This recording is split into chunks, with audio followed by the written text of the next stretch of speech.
Bom, vamos lá, vamos começar aqui. A gente tem um roteirinho aqui de perguntas, sabe, Fernando? Mas você sabe como eu sou rebelde e como a gente às vezes desvia. Mas o Walter, como é muito metódico e, enfim, disciplinado, ele sempre prepara um roteiro e normalmente eu sou o maior furão do roteiro. Mas eu vou tentar começar pelo menos com o roteiro dele. Vamos lá. Primeira pergunta é a seguinte. Para começar nossa conversa, gostaria que o senhor falasse sobre educação na cidade de São Paulo. Se tem algum setor que pode contribuir de forma categórica para o desenvolvimento do país, em todas as áreas, seja a saúde, a economia, a infraestrutura, social, é o investimento em educação. O Brasil gasta mais que muitos países em educação, porém, os índices existentes para aferir as aprendizagens dos estudantes mostram que nos últimos anos os índices têm caído. Na rede municipal de São Paulo, como a Secretaria Municipal de Educação tem trabalhado para recuperar o que os estudantes perderam, principalmente durante o período da pandemia. Muito obrigado, Mário Covas Neto, pela pergunta, desejando aí uma volta rápida do Walter. Mas primeiro aqui, como a audiência do programa vai para além da cidade de São Paulo, o país inteiro, primeiro dar um panorama do que é a Secretaria Municipal de Educação, quais são os números da cidade. Quer dizer, nós estamos falando aí de uma rede, né, que conta com 4 mil unidades educacionais, 1 milhão e 40 mil estudantes, desde bebês, crianças, jovens, adultos, que estão matriculados na nossa rede. E 120 mil pessoas trabalhando nas nossas unidades, né? Nós temos unidades diretas e unidades parceiras, porque nas creches a gente tem o sistema de conveniamento. Então, nós temos 2.500 unidades parceiras. Sem sombra de dúvida, e eu tive aqui nos dois anos anteriores, em 2021, quando nós retomamos as atividades presenciais, e a cidade de São Paulo retomou já em fevereiro de 2021 as atividades presenciais nas escolas, mas sem sombra de dúvida a pandemia trouxe consequências ruins para a área da educação. E não é só ou fundamentalmente para os alunos que estão no ensino fundamental. A gente verifica isso também na educação infantil. Eu, uma vez por semana, visito unidades educacionais e é impressionante como aquela criança que chega na EMEI, né? O que é a EMEI? Nós temos uma creche que é de 0 a 3 anos e 11 meses. Depois, 4 e 5 anos de idade são as EMEIs. Depois, a partir dos 6 anos, é o ensino fundamental de 9 anos e depois o ensino médio.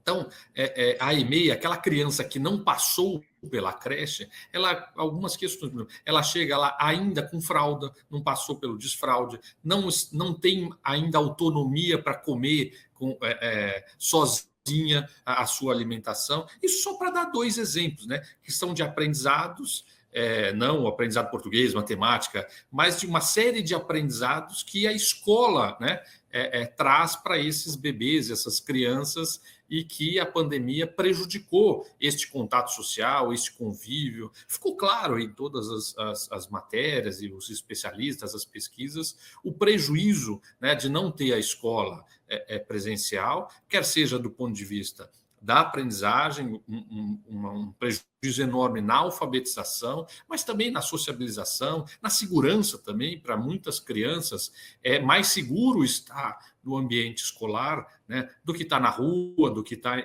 sujeito a outros problemas. E sem sombra de dúvida, agora, o foco de qualquer secretaria de educação tem que ser em fortalecimento de aprendizagem e combate à evasão escolar. Esses são 2 desafios que não são novos, não foi a pandemia que trouxe esses desafios.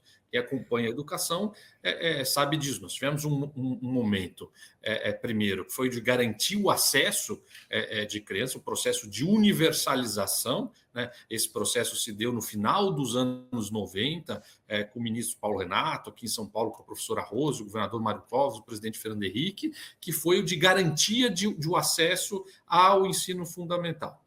E o desafio da qualidade. A pandemia potencializou este desafio, justamente por este período de ausência que nós tivemos da escola. E agora também se acentua a questão da presença das crianças, garantir que a criança esteja na escola, não evada da escola, e trazer de volta aquela criança que, porventura, não voltou para a escola, né? Porque as chances dela progredir na vida, não passando pela escola, são muito menores. Por isso é importante estratégias de busca ativa.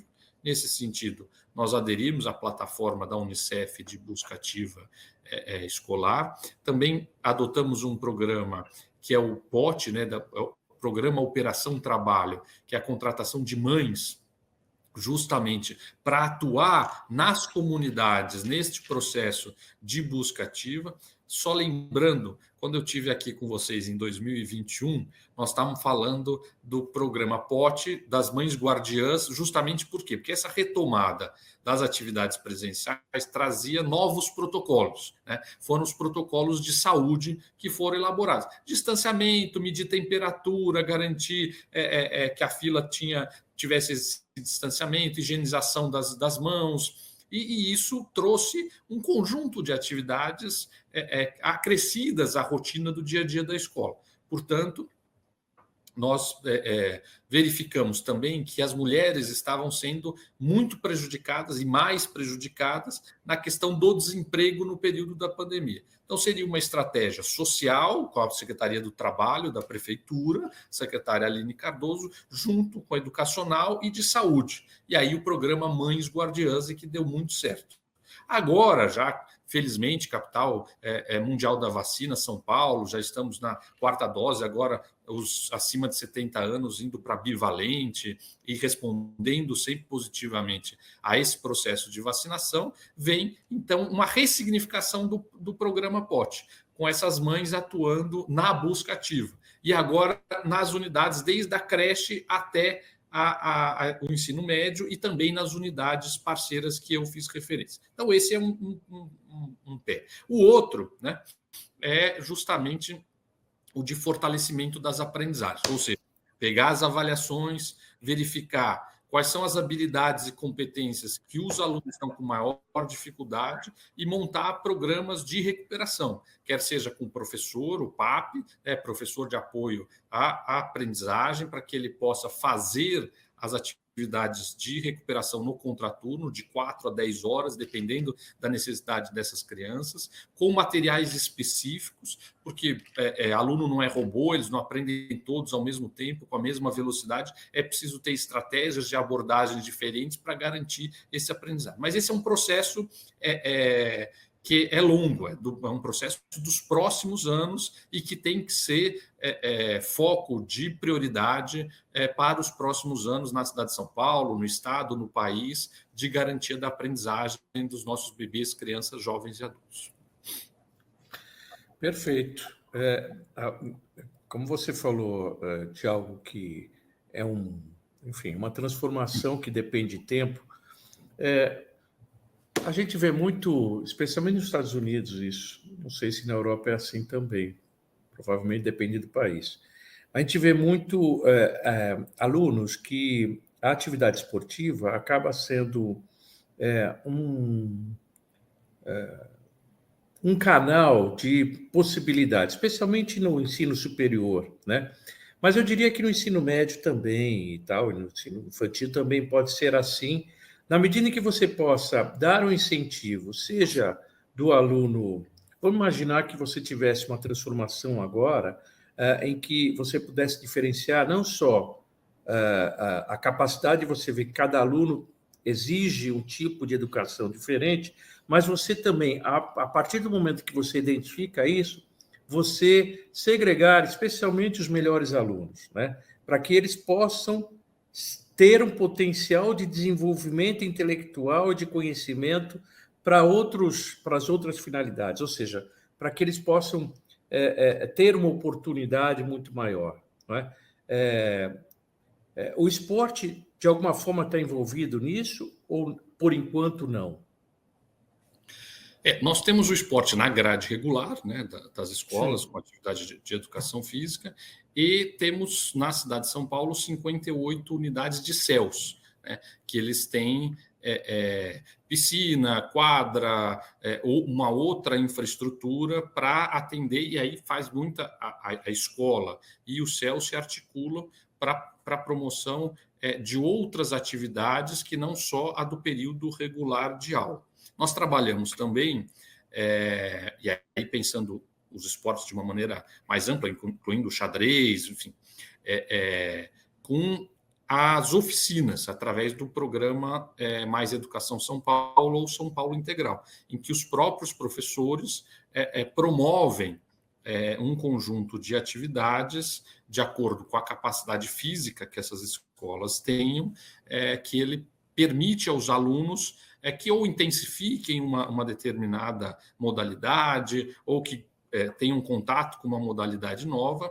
Isso é o que tem hoje e já está em funcionamento, além das Olimpíadas escolares, dos Jogos Escolares. E nós temos agora o secretário Cacá Viana, do esporte, está nos procurando e ele quer fazer um projeto aproveitando as instalações do CEL, que seria de escolas vocacionadas, né? Então, que o aluno tivesse uma dedicação maior para a questão do esporte, junto com a educação formal, que não a de esportes, também ter uma dedicação, e aí com isso ele poderia depois passar para os equipamentos da Secretaria de Esportes, que vai para o alto rendimento, e ter uma trilha de profissionalização no esporte, né? Então seria uma alternativa, mas isso é algo que ainda está nascendo. Eles estão formatando lá na Secretaria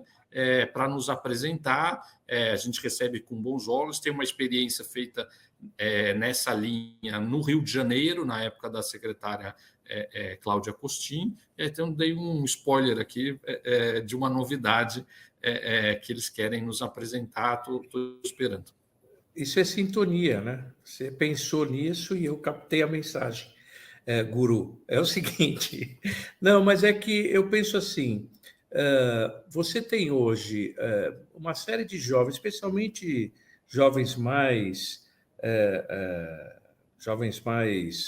carentes, de ter uma perspectiva de sucesso profissional e de vida com a possibilidade de ele se profissionalizar numa atividade esportiva, especialmente futebol. Mas não é só o futebol. Hoje em dia você tem alguns esportes, voleibol, alguns esportes que o sujeito consegue ter uma oportunidade, talvez mais... Lógico que ele precisa ter alguma habilidade, ele precisa estar, né? Ele precisa ser reconhecido e ter um desempenho bom, né? Mas ele tem talvez um caminho mais curto para ter um sucesso profissional, vamos dizer assim. A pergunta é o seguinte: independentemente da educação, que é super importante, mesmo para aquele que vai ser um esportista, porque, no final das contas, ela vale para tudo. Mas, assim, eu imaginei que pudesse você ter alguma coisa que se reconhecesse que não só aqueles alunos que têm grande capacidade intelectual de desenvolvimento, mas aquele que tem rendimento físico e que possa também ser aproveitado. Então, a educação ela é um estímulo para que ele possa ver que ali é um canal para ele seguir. Talvez seja esse projeto que o secretário Cacá está sugerindo ou não, mas, enfim, eu fico feliz que tenha pelo menos uma ideia sendo colocada nesse sentido, né? Eu, como você já percebeu, toda vez eu tenho que dar um pitaco diferente, então fica aí mais um pitaquinho aí. E aí vou falar para ele que assim que ele terminar o projeto, trazer aqui em primeira mão para você. Se bem que eu legal. Não, mas o spoiler ainda está muito superficial. Mais adiante a gente vai poder ser concreto, né? Legal. Vamos lá. Segunda pergunta aqui. A pandemia mostrou o quanto a escola é importante para a inclusão social, seja na ascensão social, por meio da qualificação profissional, seja pelo acesso à alimentação, por meio da merenda, ou à cultura, por meio de projetos de artes, música, teatro desenvolvidos na rede pública. Mesmo assim, sabemos que os alunos da escola pública não chegam à idade adulta em igualdade de condições com os estudantes que frequentam ou frequentaram o ciclo do ensino fundamental e médio nas redes particulares. Na rede municipal de São Paulo, quais ações a Secretaria Municipal de Saúde tem realizado para ampliar as oportunidades dos bebês, crianças, adolescentes, jovens e adultos, seja para acesso à cultura ou a entrada no mercado de trabalho? Então, eu acho que é importante ressaltar e trazer um dado aqui, que eu não sei se é do conhecimento de todos. Eu falei no início que nós temos 1.040.000 estudantes matriculados na nossa rede.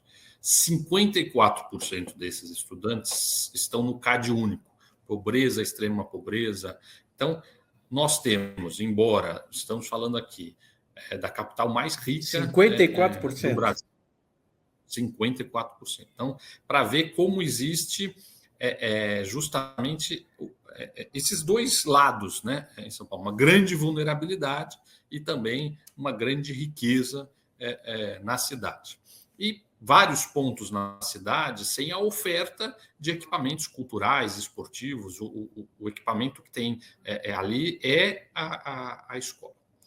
E aí, voltando só um pouquinho, a pandemia, né, nos mostrou também a importância da escola do ponto de vista não só de socialização, como eu falei, da aprendizagem, do ponto de vista psicológico, das relações, a manutenção de vínculos, mas também o aspecto nutricional, né? A importância que tem para esses bebês, crianças, jovens, da merenda escolar e desta alimentação na cidade. Não é à toa que durante o período da pandemia e ali nos anos 2020 e 2021, o prefeito Bruno Covas e o prefeito Ricardo Nunes criaram o cartão alimentação para que aquelas crianças que não estavam, as escolas fecharam, né, como nós lembramos disso, e pudessem garantir essa alimentação. Depois disso, houve a retomada da atividade presencial e com a retomada da atividade presencial, a retomada também da alimentação escolar, balanceada, com nutricionistas e este acompanhamento. Mas o que nós verificamos? Que no período de férias, né, como teve um aumento da vulnerabilidade, um aumento da pobreza, há necessidade também de distribuição de cestas básicas. Então, hoje a gente tem distribuído cesta básica, quer seja no período das férias de julho, quer seja no período das férias de dezembro. E, além disso, existem o Recreio nas Férias, que é um programa em que os CELs fazem atividades, diversas atividades culturais, esportivas nos CELs, mas também levando as crianças para outros equipamentos, clube, para o SESC, clubes de futebol, museu, teatro, cinema. E tem a lei do vereador Mário Covas Neto, que fala na alimentação nas férias. Então, nós também passamos a ter, no recreio nas férias, a alimentação escolar. Foi uma demanda do prefeito Ricardo Nunes, por conta dessa questão da vulnerabilidade. Começamos esse processo em dezembro, né, aliás, em julho, quando teve o recreio nas férias. O recreio passou de uma semana para 2 em julho e depois repetimos em janeiro. Dezembro distribui a cesta básica e janeiro faz o recreio nas férias de 3 semanas com as atividades e também servindo alimentação, justamente para garantir a segurança alimentar desta população mais vulnerável. E o outro aspecto é justamente o da ampliação dos equipamentos, que são os CELs. Né? Foram criados lá na gestão da prefeita Marta Suplicy. O prefeito Bruno Covas fez 12 CELs, entregou até 2020. E agora, nessa nova gestão, o prefeito Ricardo Nunes vai entregar, está no plano de metas, a construção de mais 12 CELs. Então, nós teremos 70 equipamentos na cidade. Com isso garantindo aí opção de cultura, opção de esporte para essas comunidades que são sempre em regiões mais periféricas da cidade. Além disso, para esses 12 novos, e dialogando aí com o que você perguntou, nós demos uma diretriz que sejam escolas municipais de ensino fundamental. Aí alguns perguntam, mas já tem vaga para todo mundo no ensino fundamental? Sim, mas nós precisamos agora cuidar da educação integral. Então, nós vamos justamente construir no céu a educação, a escola de ensino fundamental, para poder pegar a escola que está mais próxima e transformar as duas em escolas integrais.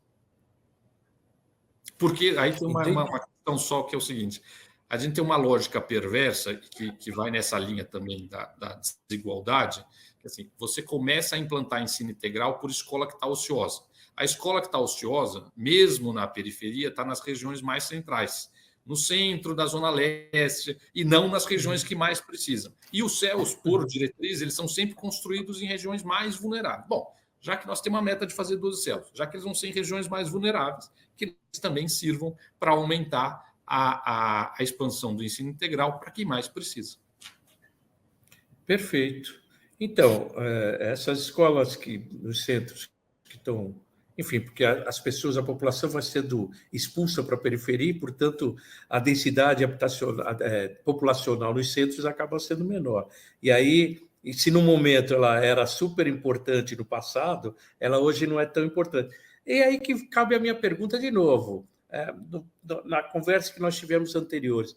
Essas escolas ociosas, elas não poderiam ter hoje uma diretriz um pouco diferente das demais? Ou seja, já que ela é ociosa, você dar a oportunidade para que ela seja cobiçada para as pessoas irem para lá. Ou seja, você fazendo lá algo em que, no ranking, porque você tem isso, né, secretário? Você sabe exatamente como é que é o desempenho de cada escola no municipal. Apesar de ser um universo enorme de escolas, você tem como aferir isso. Você sabe, escolas que conseguem ter, no resultado de ensino, uma melhor efeito, né, aos alunos do que outras, por várias razões, né?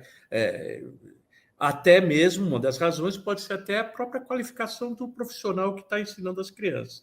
Então, reunir essas pessoas, os profissionais que você percebe que tem um quê diferente, e que se possa fazer centros mais voltados exatamente para os rendimentos melhores. Eu insisto nesse ponto, secretário, pelo seguinte, que a época do acolher todos os alunos para a rede pública, essa época, felizmente, já se passou. Então, hoje a gente já está numa outra situação. No entanto, na pergunta, no final da pergunta, quando a gente repara que depois da formação, né, em que a pessoa vai tentar o ensino superior, normalmente você tem uma diferença para pior de quem veio da rede pública do que aquele que veio da rede privada.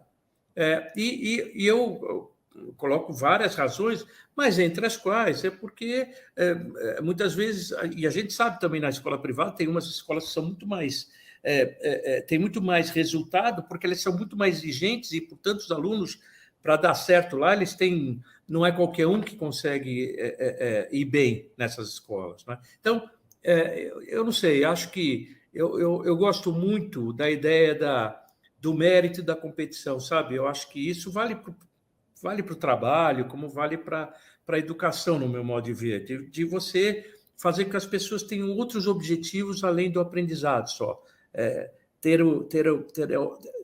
Perceber que aquilo lhe dá uma condição melhor. É mais ou menos aquela coisa da ETEC, da FATEC, a pessoa acaba saindo de lá mais ou menos com o emprego colocado na medida em que esteja num resultado bom. Enfim, eu estou divagando aqui, desculpe. O entrevistado é o senhor. Eu só fico falando essas coisas porque a gente se fala uma vez por ano, né? É a terceira vez que a gente faz a entrevista, mas ela demora muito entre uma e outra, então eu não me canso de ficar dando meus pitacos aqui. Desculpe, viu? Mas é o meu jeito. Vamos lá. O acesso à educação de qualidade universal é um direito constitucional das nossas crianças e dos nossos jovens. Porém, dados mostram que estamos falhando nesse quesito. Há poucos meses, uma pesquisa divulgada pelo Unicef apontou que 11% das crianças e adolescentes entre 11 e 19 anos estão fora da escola no Brasil. São cerca de 2 milhões de cidadãos brasileiros nessa faixa etária.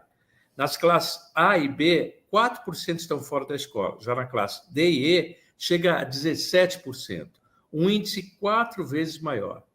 O senhor, como gestor da educação na cidade de São Paulo, tem alguma ideia de como mudar isto? Só lembrando que isto é um quadro histórico. São anos e anos de enfrentamento à evasão escolar e diversas situações que podem levar o estudante a ficar fora da escola. Eu acho, como eu falei aqui anteriormente, eu acho que essa estratégia, né, de busca ativa, de combate à evasão, que passa pelo que eu mencionei, né, que é aderir à plataforma da Unicef, que articula saúde, educação, assistência social no território, com o trabalho lá com as mães guardiãs nas escolas, com acompanhamento também da frequência nas escolas, para que você consiga já que o aluno infrequente, você intervenha, né? Porque todo aluno importa e todo dia faz falta, portanto, a ideia é ter todos o tempo inteiro, né? E você tem que estar obsessivamente atrás disso em cada unidade escolar. Então, essa é uma batalha permanente, criando novas estratégias, novas abordagens para garantir esta presença. Agora, também é importante garantir o quê? Equidade, né?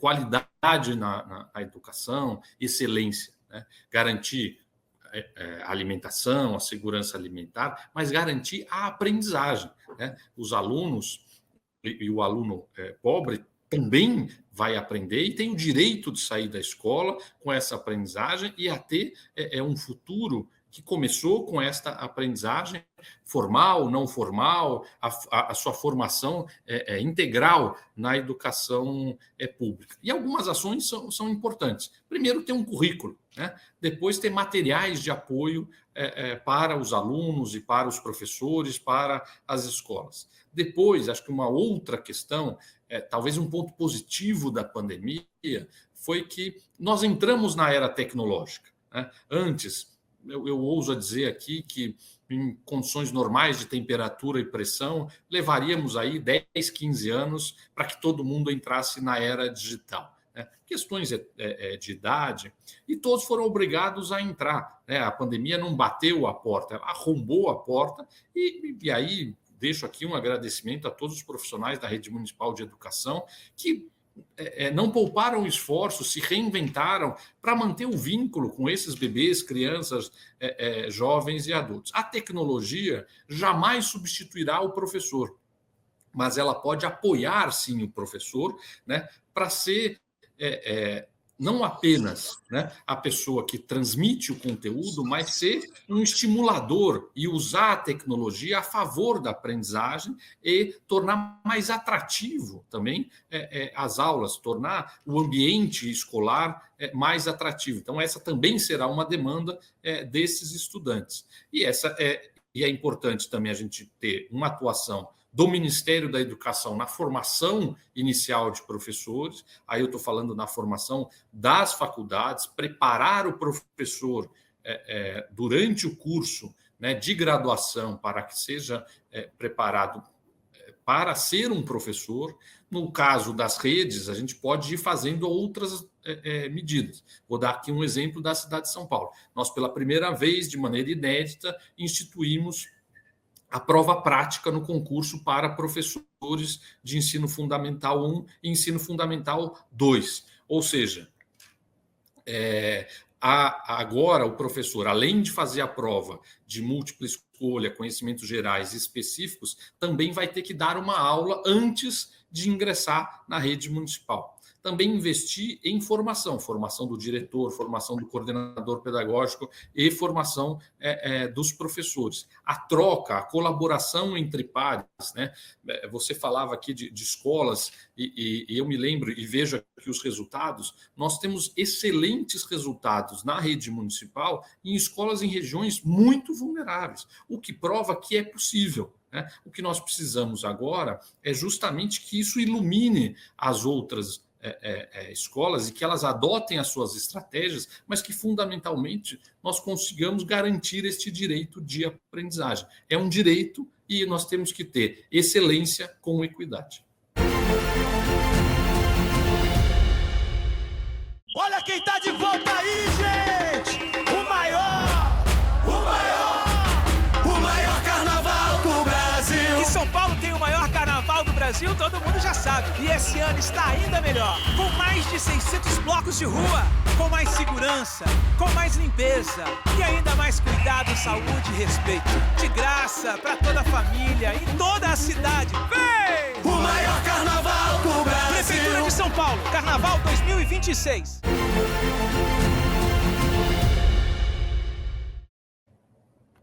Secretário, agora eu gostaria de abordar com o senhor alguns projetos e iniciativas desenvolvidos pela Secretaria de Educação da cidade de São Paulo. Esta semana começam as aulas de idiomas nos Centros de Estudos de Línguas Paulistano em 34 CELs. Como é a recepção dos alunos em relação a essa iniciativa? Há interesse da comunidade estudantil em fazer esse curso? E qual é o impacto que essa oportunidade de aprender outras línguas provoca na vida desses jovens? Então, para explicar, o CELP, né, que é o Centro de Estudo de Línguas Paulistanos, funciona justamente junto aos CELs. Hoje em 34, como bem você disse, nós vamos expandir para os 58 CELs. Na grade, na matriz curricular já do ensino fundamental, tem a língua, a segunda língua, que é o inglês.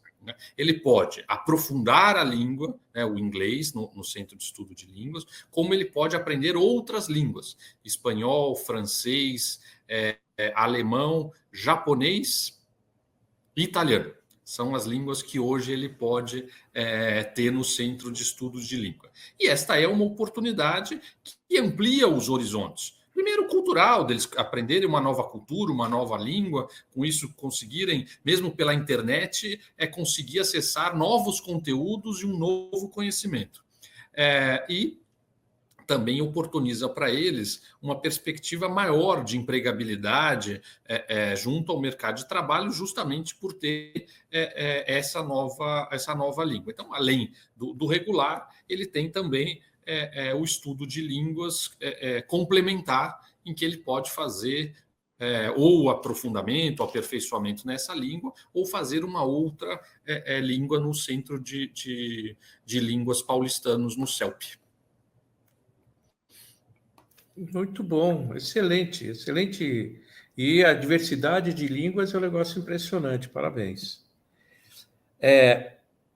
A Secretaria também oferece aos estudantes milhares de vagas para estágio remunerado. Como funciona esse projeto? Quem pode participar? Então, nós temos 2 programas de estágio, na verdade 3. Um é o estágio nos órgãos centrais e nas diretorias, que é menor. Agora, nas escolas mesmo, nós temos 2 programas de estágio, que é o Parceiros da Aprendizagem e o Aprender Sem Limites. Um é um programa que apoia a inclusão das pessoas com deficiência. Então, existe a Política Paulistana de Educação Inclusiva. Como é que a gente pode traduzir isso? Ela tem que tipos de apoio? Primeiro, nas escolas municipais de educação fundamental, nas EMEFs, as salas de recursos multifuncionais. Então, tem um professor, que é o PAE, professor de apoio educacional especializado, justamente para fazer um atendimento num outro ambiente destes estudantes com deficiência, um atendimento educacional especializado. Aí existem algumas crianças com algumas deficiências que têm dificuldades de locomoção, alimentação ou higiene. Nesses casos, as escolas contam com os AVS, que é Auxiliar de Vida Escolar. E aquelas escolas que têm os alunos matriculados, a cada classe com um aluno com deficiência tem o direito a ter um estagiário de pedagogia, de licenciatura, para apoiar o professor no processo de ensino-aprendizagem nestas salas que tenham alunos com deficiência. E aqui aproveitar a audiência para falar para as pessoas, olha, tem vaga, nós temos vaga contratada, um contrato da Secretaria de Gestão com o CIEE, e tem vaga na cidade inteira, a Bolsa o prefeito Ricardo Nunes passou para R$ 1.500 para 30 horas, com ainda o auxílio alimentação e vale transporte que passa de R$ 2.000. Então, se inscrevam pelo site do CIE, porque tem essa oportunidade. E também o outro programa, que apoiando a alfabetização. Então, as classes de primeiro, segundo ano, e agora, por conta da pandemia, também estamos colocando no terceiro ano, tem um estagiário de pedagogia para apoiar o processo de alfabetização das nossas crianças. Tanto um programa quanto o outro, na cidade inteira, tem oportunidade para você estagiar na rede municipal de educação. Muito bem. Vamos lá. E essas comissões de mediação de conflitos? Como é que funciona? Porque a secretaria estimula a criação dessas comissões. A formação delas é obrigatória? É obrigatória em todas as escolas, precisa ter uma comissão de mediação de conflito, é justamente para lidar, nós estamos falando de gente, né? Educação é fundamentalmente gente, professores, servidores e alunos, né? 1.040.000. E o distanciamento também provocou, mas essas comissões já existiam, né? E a mediação, né, é algo salutar, em vez de você ficar transformando em processo, faz apuração preliminar, porque as pessoas brigaram entre si ou porque se desentenderam, e praticar a cidadania, né? Uma ação contra o bullying, uma ação positiva e propositiva, né? E de mediação, de articulação, né? De convívio social entre diferentes, né? De tolerância, né? Algo que andava meio em extinção, né? Mas que a gente precisa praticar isso na escola, e é por isso que é importante que todas as escolas tenham essas comissões de mediação de conflito, que elas atuem nessa mediação de conflito, também a existência do Grêmio, uma instância participativa e atuante, que é fundamental a existência dos grêmios, assim como um programa de imprensa jovem, para aprender sobre toda essa questão de comunicação, combate a fake news. Então, são ações de cidadania e ações fundamentais e estruturantes para essas nossas unidades. Então, é basicamente conflitos entre pessoas, né? Não é entre o ensino pedagógico, não é isso, não é uma discussão por aí. É aquelas desentendimentos que acontecem onde há convívio entre pessoas, é normal. Exatamente. Né? Que bom, então acaba tendo uma comissão mais ampla, até para dirimir e não ter... enfim, não crescer, aquele assunto baixar a bola, como a gente baixar diria, a bola, né? Exato, e procurar... E restaurar essa convivência, né? Porque você pode ter a divergência, né? Mas você briga por ideias, né? Você não briga com as pessoas. A par disso, existe alguma ação, assim, pegando carona nessa ideia, existe alguma ação de convívio extra-escola, a atividade do horário da escola? Tipo assim, uma vez a cada tanto tempo você tem um encontro entre todo mundo num parque público, ou, não sei, enfim, qualquer atividade para as pessoas conversarem e se integrarem. Existe alguma coisa? Existem algumas atividades, né? A gente tem, por exemplo, grêmios, aí faz encontros de grêmios, aí faz o encontro regional de grêmio, por cada diretoria regional, depois o encontro municipal de grêmios. Por outro lado, nós temos, por exemplo, competição de xadrez, aí faz o regional, faz as Olimpíadas Escolares. Então, existem vários momentos de integração dentro da escola, mas também entre escolas de diferentes regiões da cidade. E também os passeios e em equipamentos culturais, que é a criança sair daquele ambiente, justamente esse olhar integral da criança, ampliar os seus horizontes culturais, tendo essa oportunidade fora da unidade escolar. Eu na verdade, estava perguntando, quer dizer, independente dessa harmonização, como tem essas atividades extracurriculares entre os alunos, mas eu pergunto entre professores e alunos mesmo, porque, eventualmente, você tem imaginando que você tenha um conflito permanente entre o professor e o aluno em função do estudo. E você, eventualmente, ter uma oportunidade de ter um convívio fora daquela coisa do aprendizado, dos motivos que dão razão ao conflito, isso pode criar uma aproximação e uma harmonia. Mas eu sei que é muito difícil isso, não é uma coisa simples, não. Certamente é muito difícil, mas eu vejo exemplos em empresas fazerem isso, entendeu? Em atividades empresariais que, eventualmente, um dia vão almoçar com as pessoas. Eu vejo gente fazendo isso, pode todo mundo no mesmo refeitório, então o diretor da empresa, enfim, todo mundo almoça junto e conversa. Tem uma hora que você vai falar da família, de coisas que não estão do dia a dia da empresa, né? E isso acaba tendo um resultado das pessoas abraçarem melhor a atividade, né? Eu acho que o rendimento, inclusive, de trabalho acaba sendo maior. Mas, enfim, de novo, eu dando meus pitacos aqui. Fernando, secretário, desculpe. O que vem a ser a rede de Universidade dos Céus? Como um espaço ligado ao ensino municipal passou a ser também um polo de ensino superior? É a rede Unicel. É uma parceria que a gente tem no CEL. Então, além dos equipamentos que eu já fiz referência aqui, culturais, esportivos e as escolas que tem no CEL, também tem essa parceria com a Univesp, que é a Universidade Virtual do Estado, e mais 7 universidades, até a Universidade do Paraná, outras universidades, Universidade Federal aqui de São Paulo, que ofertam diversos cursos de licenciatura. Nós temos hoje, Mário Covas Neto, 17 mil alunos na Unicel. São mais alunos de curso superior do que a Unicamp. Então, que coisa surpreendente. Os números de São Paulo são absurdos. Nossa Eu Senhora. estive na FAPESP outro dia e o ex-reitor está lá. E aí, na hora que se falou desse número, a Roseli, que é a coordenadora da COCEL, que é a Coordenadoria dos CELS, ele falou, mas é mais que a Unicamp. Então, são superlativos os números, e é justamente isso, é formação superior, à distância, com o apoio de unidades presenciais, que são justamente os CELS, e a gente tem lá a sala de aula, o equipamento da secretaria escolar, para fazer todo o processo de matrícula e tal.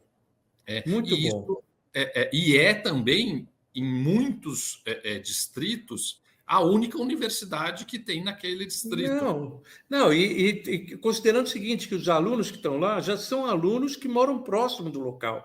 Então, você facilita, quer dizer, e é um lugar já conhecido e tudo, você tem uma sequência por aí. Excelente ideia, excelente ideia. Poxa, não é à toa que tem um número tão grande de interessados, né? E agora nós estamos ampliando a parceria com a Paula Souza, para também ter cursos técnicos. Já teve uma ampliação, mas a nossa ideia é ter em toda a unidade do CEL pelo menos um curso da Paula Souza de formação profissional. E que cursos que tem nessas universidades que já estão fazendo? Todos? Olha, eu sei que tem engenharia, tem matemática, tem pedagogia, tem diversas licenciaturas. Que bacana, muito bom. Isso desde quando funciona? Desde 2014 ou 15 começou a rede Unicel. E eu estou... Universidade Aberta do Brasil, e aí o Estado criou também a Univesp está em todos esses postos, e tem várias universidades que ofertam curso por meio da Unicel. Minha ignorância total sobre esse assunto e poxa, eu fico muito feliz de saber que existe. Secretário, no Brasil, uma boa parte dos governos eleitos tem a triste mania de alterarem, paralisarem ou até mesmo destruírem projetos e iniciativas de governos anteriores. No entanto, os Centros Educacionais Unificados, os CELs, fogem a esta regra. Começou a ser estruturado pela administração da ex-prefeita Marta Suplicy, em 2001, e quase 22 anos depois, a essência do projeto é mantida, mesmo passando pela administração de diferentes prefeitos e secretários, de espectros ideológicos dos mais diversos. Qual é a importância dos CELs para a cidade? Eu queria aproveitar, eu acho que isso é extremamente relevante, essa questão de descontinuidade de políticas públicas. e o prejuízo que isso tem, né? E eu acho que nós temos alguns exemplos, à medida que você ia falando, eu fui aqui lembrando na própria educação. Um deles é o currículo da cidade, né? O currículo começou com o Alexandre Schneider, passou pelo João Cury, pelo Bruno Caetano e conosco. Mas dá um outro exemplo das creches, né? A estratégia que a cidade adotou de conveniamento para ampliar as vagas de creche passou por diferentes prefeitos de diferentes espectros políticos, né? E foi isso que garantiu que a cidade esteja há 3 anos sem fila de vaga em creche, né? E tendo aí 70% de atendimento na cidade de São Paulo. E aí, voltando para o céu, quer dizer, a importância dessa política pública, que é justamente garantir esta oportunidade, né, que você tem em regiões mais abastadas de equipamentos culturais, equipamentos esportivos, e que você não tem em muitas regiões da periferia. E o CEL garante justamente esta possibilidade, né, e olhar essa criança, esse bebê, na sua integralidade. Então, não é à toa que ele passou por esses diferentes governos e vai também agregando, né,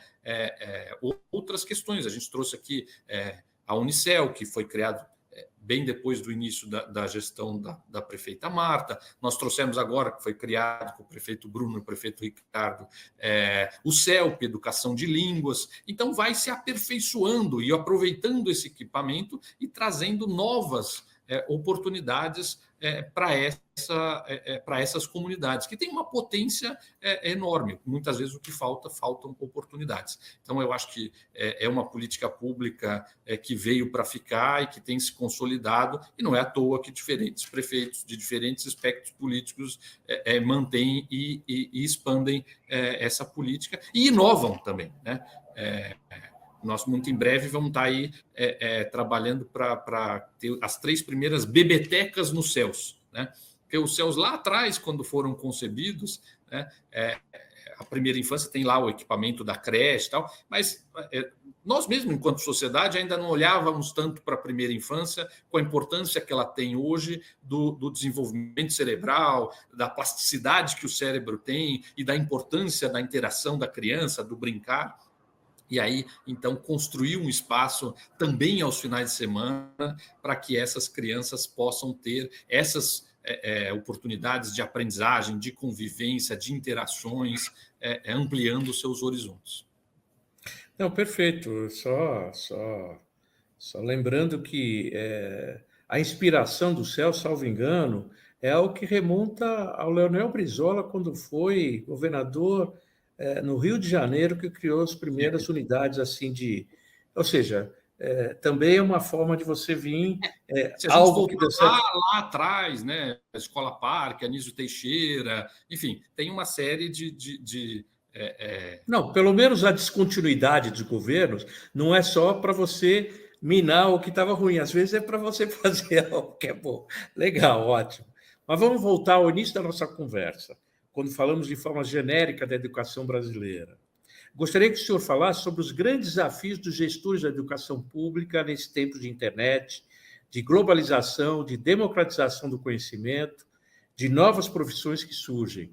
Quais serão os grandes desafios nos próximos anos para o ensino de nossas crianças e jovens? Bom, algumas profissões vão desaparecer, né? E você tem que ir reinventando e conectando, né? Aprender a aprender, né? Porque você vai aprendendo ao longo da sua vida. Então, e também o uso, como eu falei, queria reiterar aqui, o uso de tecnologias, né? Hoje não é mais possível você dissociar a educação da tecnologia. Nós estamos trabalhando agora nas escolas de educação fundamental, nas EMFs, e aí é mais uma questão de continuidade. Existiam já as salas digitais, então, que é um projetor, alto-falante, computador, para todas as salas das EMFs. Então, isso possibilita que o professor tenha uma criatividade maior e outras oportunidades de usar pequenos vídeos, de usar imagens tridimensionais para tornar ainda mais atrativa essa aula. E com isso ele vai usando outras estratégias também de inverter, agrupar diferentemente os alunos na sua aula. Quer dizer, aquele modelo de escola em que o professor coloca na lousa, o aluno copia, isso acabou. Quer dizer, está com os dias contados, né? Os próprios estudantes vão demandar por algo diferente. E que é justamente isso. O professor é imprescindível e ele vai usar a tecnologia justamente a favor do processo de aprendizagem. Secretário, agora nós já estamos encerrando aqui, nosso tempo já o Walter já me mandou mensagem por WhatsApp, dizendo, olha, está encerrado, isso aqui lá e tal. Mas antes de terminar, quer dizer, a gente sempre termina dizendo, olha, se tiver alguma coisa a acrescentar, e papapá, para fazer o encerramento, dessa vez fazer um pouco diferente. Eu vou fazer uma pergunta, que é a pergunta de encerramento. Qual é o legado que o senhor pretende deixar aqui em São Paulo? Não é fácil essa pergunta. Aliás, não é fácil essa resposta. A pergunta é fácil de fazer. Olha, eu acho que a busca obsessiva pela garantia do direito de aprendizagem, com isso, mantermos a fila de creche zerada na cidade, né, garantindo equidade e combatendo o racismo estrutural. Então, melhoria da qualidade, garantia que as nossas crianças tenham a oferta de vaga em creche, e inclusão e combate ao racismo estrutural. Muito bem. Tudo são 4 coisas que ele falou, todas muito rápidas de falar, mas intensa de trabalho, todas as 4, com uma grande todas dificuldade. São de muita gestão, né? Muito trabalho, muita gestão. Muito trabalho, não é uma coisa assim, é fácil de falar, mas para realizar tudo isso não é mole. Secretário, muito obrigado. Muito obrigado de novo pela tua entrevista. Dessa vez eu consegui ser disciplinado, consegui fazer todas as perguntas para você. Muito bem. Walter, você me deixou uma tarefa que agora eu vi como você se atrapalha comigo. Ok. Obrigado, Fernando. Obrigado. Muito obrigado, secretário. Foi um prazer. Até o ano que vem. Até o ano que vem. Tchau, pessoal. Obrigado por terem acompanhado a gente aqui. É um prazer. Semana que vem estaremos juntos outra vez. Tchau, tchau.